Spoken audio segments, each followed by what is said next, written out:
ఈరోజు ఎంతో మంది బానిసలై ఉన్నారు దేనికి? పోనోగ్రఫీ.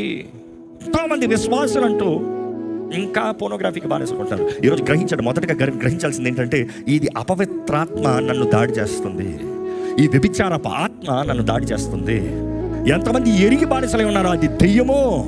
ఈరోజు పోనోగ్రఫీ చూసేవారు అంటారు, మేము ఎవరితో పాపం చేయట్లేదు కదండి, నేను ఏ స్త్రీని ముట్టలేదు కదండి, నేను సపరేట్గా ఉన్నాను కదండి. నీ దేహానికి విరోధంగా పాపం చేస్తున్నావు, జాగ్రత్త. ఈరోజు యవనస్తులు వివాహం వెళ్తానికి ముందే వారి జీవితాన్ని, వారి కన్యత్వాన్ని పోగొట్టుకుంటాం, వారి పరిశుద్ధతను పోగొట్టుకుంటాం, వారి జీవితాలను పాడు చేసుకుంటాం చూస్తున్నాం. మన కళ్ళు, మన చెవులు, మన గుండెకి, మన హృదయానికి తలుపులు లాంటివి. అందులో నువ్వు తెరిచే తలుపుని బట్టి ఏ అపవిత్రమైన ఆత్మను నువ్వు అనుమతిస్తున్నావు అనేది పరీక్షించుకోవాలి. నిజంగా పోనోగ్రఫీ చూసే ప్రతి ఒక్కడు తన కళ్ళు తెరుస్తున్న ప్రతిసారి దురాత్మలు తనలోకి వెళ్తుందనేది గ్రహిస్తే నిజంగా చూసుకుంటూ కూర్చుంటాడా? ఈరోజు ఎంతోమంది గ్రహిస్తలేదు, అపవిత్రాత్మలు ఏళ్తున్నాయి. నీ దేహం దేవుని ఆలయమని మీరు ఎరుగరా? దాన్ని పాడు చేస్తే యేసుప్రభువు అంటాడు, నేను వాడిని పాడు చేస్తాను అంటాడు. దేవుడు వారు నాశనం అయ్యేవారు ఎంతోమంది కనబడుతున్నారు. న్యాయ తీర్పు ఉందండి, జాగ్రత్త. ప్రతి వాని క్రియల గురించి లెక్కడికి రోజు ఉంది, జాగ్రత్త. బైబిల్ తెలియజేస్తుంది, ఫ్లీ ఫ్రమ్ సెక్షువల్ ఇమ్మారాలిటీ.